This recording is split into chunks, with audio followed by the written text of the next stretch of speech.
асман ачылып, чамгылтаган булуттары жирепкөн тийди.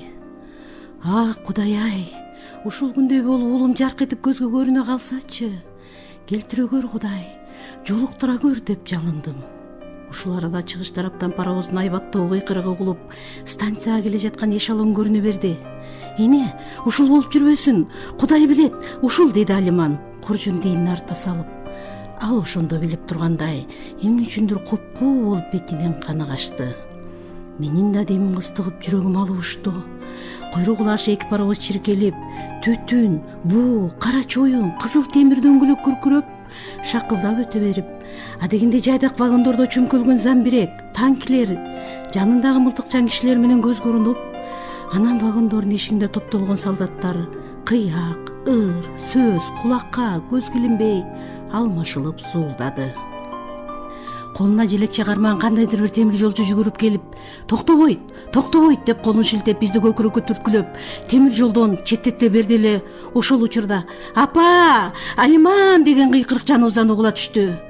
"Майсалбек, алдайланып согулуп кетейин балам, ай!" Бир колу менен вагон туткасын кармадып, боюн сыртка таштап, тумагын булгалап, коштошуп өтүп бара жаткан экен. "Майсалбек" деп бир кыйкырганымды бир билем. Ошол чагылгандай окумда Майсалбектин өңү түсү эң бир даана көрүндү. Шинелин этектери шамалга чамынып, чачы желпилдеп, жүзүндө, көзүндө өкүнүч да, сүйүнүч да, учурашуу да, коштошуу да турду. Арылдаган шамал менен анын кыйкырыгын жулак ачып, Майсалбектин ушул түрүн көз айырбай, ал алыстаган сайын поезд менен кошо жарышып, эшелондун эң аркы вагону жанымдан өтө чыкканда, артынан дагы жүгүрө түшүп, жүз төмөнүмөн жыгылдым. Ай, ошондо боздогонум, ай, какшаганым, ай, ок жааган майданга кетип бара жаткан уулумдун ордуна темир жолду кучактап, коштошуп жаттым. Дөңгөлөктөрдүн рельске чакылдап урунганы улам алыстап кете берди.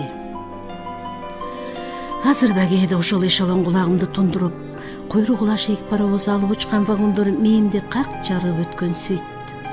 Артымдан ошондо шолоктоп ыйлап Алиман жетип келип, анын соңунан дагы бир темир жолчу орус аял өз алдынан бышактап, жаткан жеримден өйдө тургузушуп, темир жолдон четке чыгарышты. Алиман мени колтуктап келе жатып, ошондо колума аскер тумак карматты. "Мени мугалим бала таштап кетти", деди ал. "Көрсө, Майсалбегим аны таштап кеткен турбайбы?" "Туура айтасың, Толгонай. Арабада түшүп келе жатып, тумакты көкүрөгүн кысып келбедиң беле?"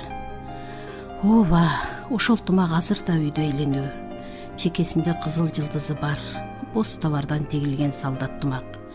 Кээде колума кармалап жыттайм. Уулумдун жыты али да келип турган сыйт."